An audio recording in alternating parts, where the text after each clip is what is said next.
Okay, so we're here and we are talking about the beautiful Olympia, Washington with Ken and Maurer. Thank you so much for being here today. Thanks for having me, Krista. I feel Yeah, like I'm it's such excited. an honor to be on your podcast. Oh I no, hold seriously. on. It's an honor to have you on here because, well, for most people, maybe they don't know, but you're famous. So, Oh. I'm just glad that I got in before I had to pay you. You only got Well, in because you're my friend. That's oh, thanks, Kenan. There you go. Well, we are going to talk about Olympia today, and you are the expert on this area. And for those that don't know where the heck Olympia, Washington is, can you tell us a little bit more about where it is? Mm-hmm. Hour and a half north of Portland, Oregon. Hour and a half south of Seattle. Easiest way to Okay, explain it. nice. I love it. And are there a lot of people that live in Olympia? Tell me more about the area. Yeah, so Olympia is actually like kind of a tri-cities. There's Olympia, Lacey, and Tumwater, and if you combine those three cities, it's about 200,000 people. Okay, So so it's sizable. yeah, I mean it's a decent sized area. Um, a lot of people get like Lacey and Tumwater kind of confused with Olympia because there's like little pockets of Tumwater and Lacey that have Olympia addresses. So when I say Olympia, it's kind of like Thurston County as a whole, Okay, if that makes Thurston sense. County, that's what Yeah, it's called. yeah. See, and it's like a different country for me. So this is why I have people like you on my show because I don't know, even though A you're lot of not people don't know. too Yeah, far away. yeah, yeah, I mean, yeah. we're near each other, but we're not, right? Like Right. I don't know a thing about it. And if someone said that they were moving to Washington, I would probably say, well, you need to talk to Kenan and then Mhm. filter it out from there, Right. right? No, I So totally get it. Totally get it. so are you seeing a lot of people moving in from other states? And if so, what are the common states that you're seeing people? California is a huge one. Where people are moving from, Silicon Valley is kind of a big uh, feeder market, if you will. I know, uh, because of all the tech in Seattle. Yeah. So a lot of people are moving to Olympia and commuting to Seattle because a lot of people don't talk about this, but Seattle is the fastest cooling market in the entire country right now. In 2020, the average price for a house in Seattle was about $1 million. Today, it's about 880,000. And Ooh, that's a yeah, big jump big or jump, drop. big drop in a 2-year period. I mean, that's massive. There's kind of more to that story. What's happening is like the super ultra luxury stuff is slowing that way down. So I mean, there was the $1 million mark, the average price being $1 million was largely due to all of these, 10, 20, $30 million houses selling. And now there's, only 3 or 4 or $5 million houses being sold. So it brings the average price point down. But with Seattle cooling off so much, people are starting to move south towards like Tacoma or Olympia because $1 million goes, about twice as far in Olympia as it does in Seattle.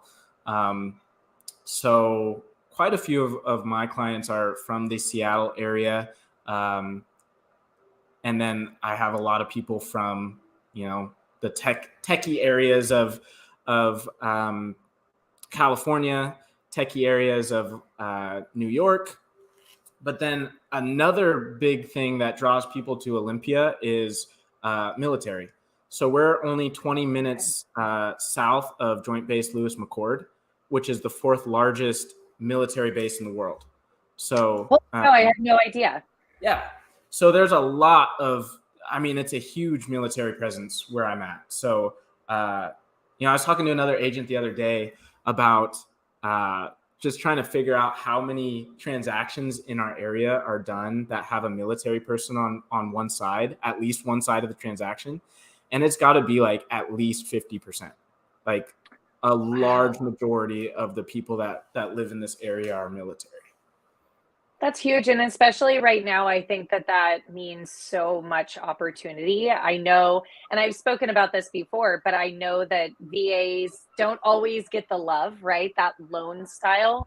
And Mhm. in a really crazy competitive market, it's much harder for a unique loan offering to get accepted. And Yeah, especially with VA with 0% down, people sometimes look at that as a negative when really it's just opportunity. Now, I mean, correct me if I'm wrong, but this is like an insane moment for people that are using alternative loan styles like VA to get into a home, not put a crazy amount down, and get maybe a better deal than they did 2 years ago or a year ago, right?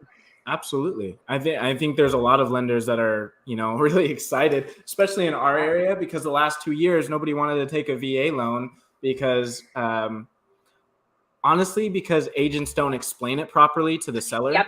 Um, I was just going to say that it's everybody, misunderstood. everybody's all worried, sellers and listing agents over the last 2 years were so worried about VA appraisals, but I mean, there's not much difference from a VA appraisal to any other type of appraisal. It's just kind of a misconception. Yeah. Uh, so everybody in our area is super excited, especially with the amount of military presence that there is. I had quite a few VA buyers that were, kind of got into some trouble in 2020 and 2021. Just, I mean, the market was difficult and you had a lot of competition. But if you're a VA buyer, I mean, it was like you're like the last option that people are choosing, which kind of Yeah. sucks because like you served our country and like I feel like those people should be chosen first, but that's just not what we were seeing. Yeah, yeah, I couldn't agree more. And hopefully, with the changing of the market the way that it has, now they get a little bit more opportunity and there's less competition, which I mean, Mhm. unfortunately, that's just the world we live in with the VA loan style, that it's not as attractive, but Right. now is their moment. So that's awesome. And you touched on technology and you touched on a lot of tech people are moving outside of Silicon Valley to your area. So are people commuting? Are they working remotely? What are they doing? And unless Yeah, there's a lot of tech also in Olympia. both. There's not a lot of tech in Okay. Olympia, but people are commuting to Seattle. Seattle, part of the reason that the market is cooling in Seattle is because Seattle has quickly become a place that people just don't really want to be. Um, I can't remember when this happened. It was 2020 or 2021. I think it was 2020 when a bunch of homeless people took over the precinct in Seattle, the Seattle Police Department, and started their own country. Like, how do you recover from something like that? Yeah. I don't know. I really don't know how you recover from something like that. Yeah. But that was like just a huge thing that people were like, okay, Seattle's just crazy weird. Um, and nobody really wants to be there so much anymore. And so when you look at a house that sells for $1 million in Seattle versus $1 million house in Olympia, and you see like the difference, I mean, you're talking a 1,200 square foot house in Seattle versus like with, I mean, a normal city lot, 8,000 square feet, maybe smaller, versus $1 million in Olympia. You're talking 2,500 square feet, lakefront, beautiful house.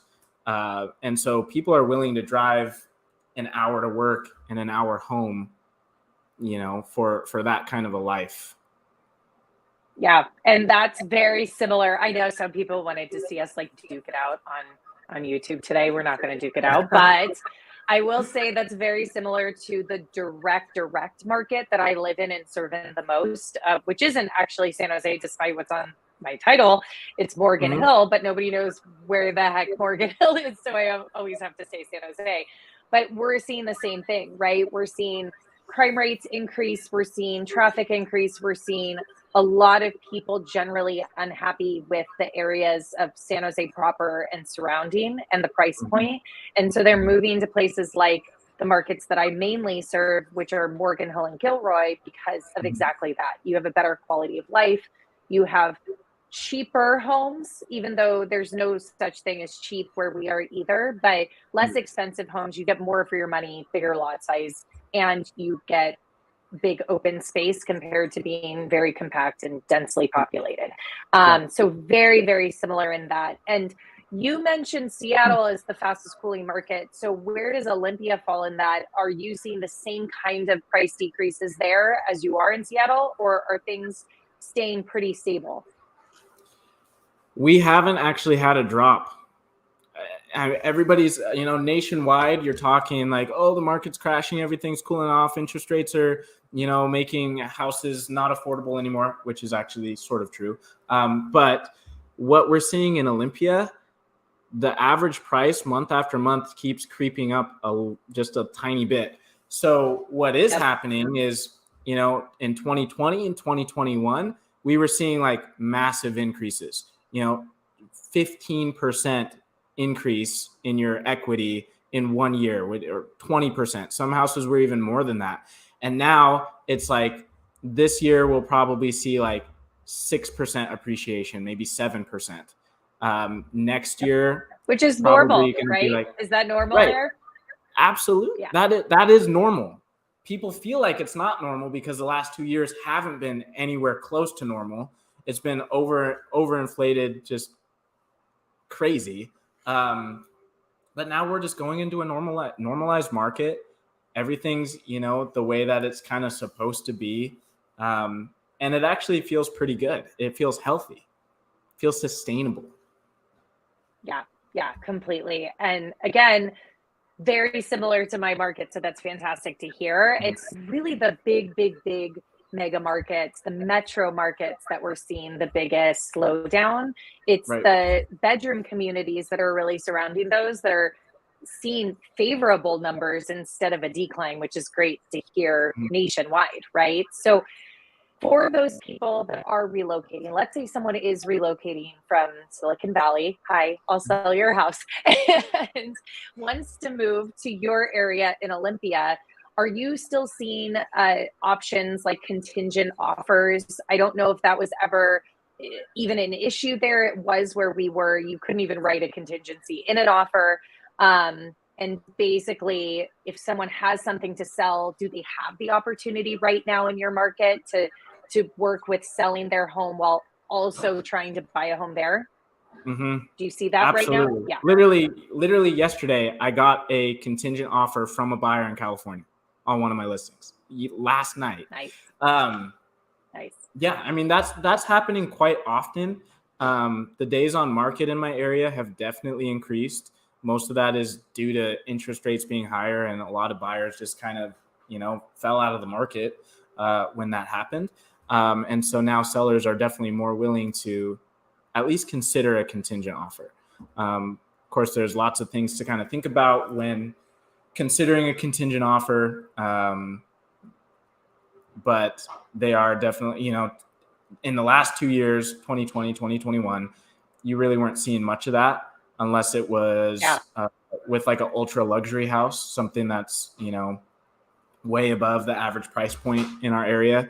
Now in these average price points, we're seeing the move up buyers, need to sell their house first before they can go to the next one. Awesome. Yeah. And again, opportunity, right? So I have one, it says Facebook user. I'm sorry if you're on Facebook, it doesn't always show the names. But if you have time, can Kenan speak to down payment assistance programs in Washington? So not a lender, but what are some of the programs that you know of that we can talk about quickly? There's the Washington State Down Payment Assistance Program. That's a good one. FHA financing, they basically, you do 0% down, but the down payment just gets added to your loan. So you're still paying that down payment. However, the lender covers it. They cover it at the time of closing, and then you pay the lender back later on down the line. Nice. That's awesome. That's kind of I'm sure there's tons of programs out there off the top of my head, but that's kind of the main one that most of my lenders talk about. Yeah, for sure. And Facebook user, if you want to reach out, I'll make sure to put Kenan's info in here as well. But he can connect you with a lender that can actually go a little bit deeper into lender programs, loan programs, et cetera. As agents, we always try to stay on top of everything, but a lender will always have the most current information on that. And Marissa had mentioned where people moving from to Washington. We kind of already covered that a little bit. We talked about a lot of people are coming from Silicon Valley area. It's a very, very common migration. Were there any other areas that you see with dominant? us being so close to military, I mean, we get people from all over the place. So kind of everywhere. Yeah, awesome. Yeah. And then would you say the average price points, let's say, because I like to give, 3 to 4 bedroom, 2,000 square foot house with a standard lot in Olympia, what would be the price point for something like that?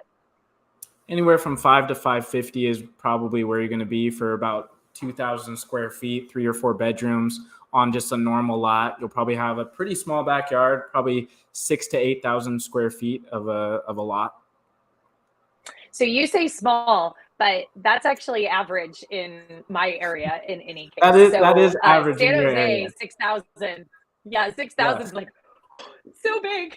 Yeah. Whereas, if you're moving here for like another state that's maybe Arkansas, for example, maybe that sounds tiny. Yeah. In Olympia, it's kind of cool. You have kind of the best of all the different worlds, if you will. You have your city. So we have condos, townhouses, all of that. And then you kind of have your suburbs where you get the 6 to 10,000 square foot lots. And then you have, pretty much every other size of property just outside of Olympia. So anything from ranches, 100-acre ranches, or like forest land, or people with 1 to 10 acres. We kind of have it all here. Love it. Okay. And then my question for you is, what the heck is the weather like? So when I think of Washington, of course I think of Seattle because that's where my brain goes. But I think of like gloomy, everything's green because it's always gloomy and rains a lot and cloudy. There's not a lot of sunshine going on. Can you speak to that? It's a common misconception. People think that Washington just rains 24/7 every day of the year. It's just rain. But actually, I tell people all the time, we have 4 very distinct seasons. So like in summer, it'll get up to 100 degrees, over 100 degrees a lot of the time. I mean, pretty much every day in summer is going to be like over 70, 75 degrees. And it's sunny, it's nice. Fall time is when it's just like rainy, gloomy, not that great of weather. But if you're from Washington, you probably kind of like it. In the winter, it snows. So usually, pretty much every winter it snows. It freezes. So that can be a little bit scary. There's we see a lot of freezing rain, a lot of hail. We kind of have all of the different weathers throughout the year with the seasons. That's awesome. Do you get a turning of the leaves? Do you get like the beautiful colors and of it's fall? super pretty. It's super pretty. Like right now, all the leaves are turning red and orange, and we have all the feels of fall. Some days are kind of nice in like October where it's like 70 degrees, but like the trees are changing and the colors are all changing, and it's just like. But you can really still be outside. Yeah, you can still be outside, and it just, I don't know, it feels good. It just feels like fall. It's cozy. Well, we have one tree, Kenan. We have one tree on our street that turns colors. Is it colors. A palm tree? So I don't know. It's not a palm tree. Misconception here. There's not that many palm trees. And if they are here, they're imported. No, that's Los Angeles. But okay. Where we are, we have more. So Silicon Valley is buffer on like redwood forests, a lot of redwood trees, things like that. So we're more of like the woodsy area. Hmm. That doesn't make sense. But we have coastal, but it's not traditional like Southern California coastal. But we don't get a full-on turning of the leaves. Like it's usually like 3 days of orange and yellow, and then everything falls off, and then we just have no color for the rest of rest of the season. So it's kind of sad. So I'm gonna mark my words. I'm gonna fly out there next fall and visit you, and actually be so fun. some color in the trees, because it's very sad where we are. We get made fun of really often though in California. It is. Sad. I mean, I went to the beach this weekend, so don't feel too sorry for me, but at the same time, there are some missing factors in California for sure. And okay, so a couple fun questions for you. Okay. For those that are moving there, for those that are visiting there, what are some of the fun activities that you would recommend? Let's talk about right now. So fall, we're in fall, going into winter. What are some activities that you would recommend locally? And then my favorite question will come at the end. The thing that's like so popular right now is like the pumpkin patches, the cider mills. We have like really, really good cider mills here in town. And like people go nuts over that because it's like end of October till like the middle of November. Like that's the only time that you can go get fresh cider. There's a really cool spot in town called Latins, and they've got like pumpkin patch and the cider mill, and then they've got like they have like a haunted house there, and like a petting zoo. It's just a lot of fun. It's a cool place to go for families. That's amazing. It is kind of amazing. That sounds awesome. Now I want to go get some cider. Yeah. Okay, I guess I'll bring my family when I go visit Washington. You should. In the fall. Yeah.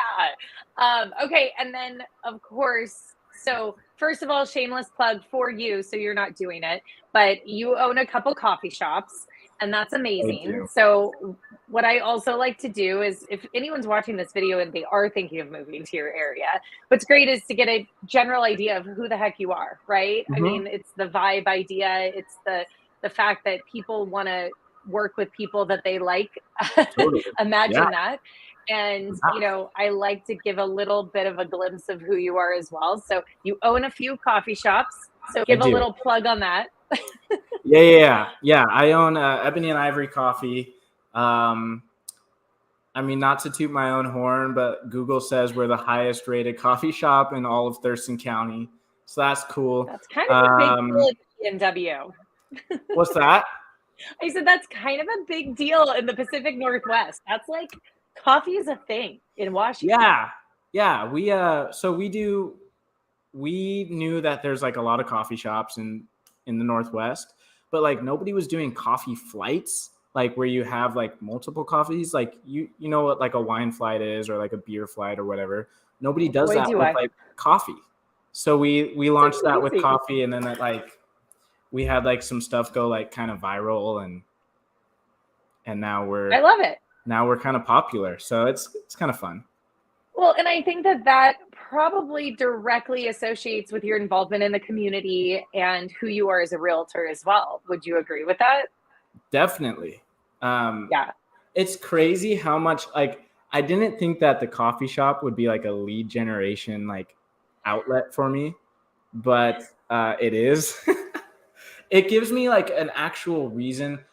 Like for me, I don't like going places and being like, hey, I'm a local realtor and I want to, do whatever. But like when I go and I tell people like, hey, I own Ebony and Ivory, they're like, oh, respect. Like it's immediate respect. But when I'm like, I'm a realtor, they're like, ooh. Yeah. So that's the general response. No, I do like having a coffee shop, and the community aspect is definitely helps.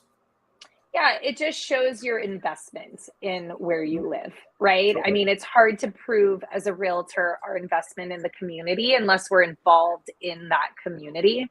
And owning coffee shops in your community, I think, solidifies that, right? I think that shows something. Our mission statement with the coffee shop is create community. So there's that too. I mean, we're all about it. My whole staff is all about it. And so, I mean, we're very community-oriented people. Love it. Love it. Okay. And then final question for you.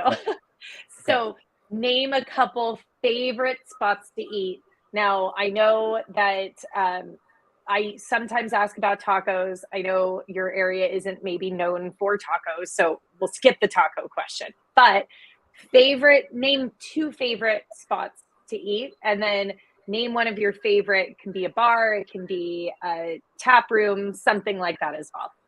Okay, there actually is a spot in town that has really good tacos, has this really good Mexican food all around. El Serape definitely takes the cake for that. Great place, highly recommend. There's a really good pizza chain in town, locally owned, called Brewery City. Great spot if you're into pizza. Ricardo's definitely the place to be for steaks. And then there's, as far as like a tap room, there's a restaurant slash distillery in town called Well 80. And it's just an amazing place that just gives you an Olympia feeling. Nice. It just has like the old character of like what Olympia was known for, which is beer. Olympia beer was like, big deal. And like Well 80 is all about Olympia beer. And like they basically started their company with Olympia beer, and it's a really cool spot. And then there's also another tap room called Oli Tap Room, which is just an incredible place. So highly recommend all of those. Like spots. Just go. Yeah. All of them. Just go to all of them. Every single one. That's awesome. Well, I hope that for anyone watching, I hope this gives you a little bit of a glimpse into life in Olympia, Washington, and what it's like to move there, and how amazing the food is, because I'm going immediately. Thank you so much, Kenan. I really appreciate it. How do people find you if they are looking to get in touch with you? Instagram's the best spot, at Kenan Sells Homes. My DMs are always open. Awesome. And you're going to be tagged in this video as well for anyone looking to relocate to Olympia, Washington, or anywhere all over the US and outside of the US. Please definitely subscribe to this channel to see other videos just like this. I will be interviewing someone weekly. Kenan, thank you again so much for being here, and I will see you all soon.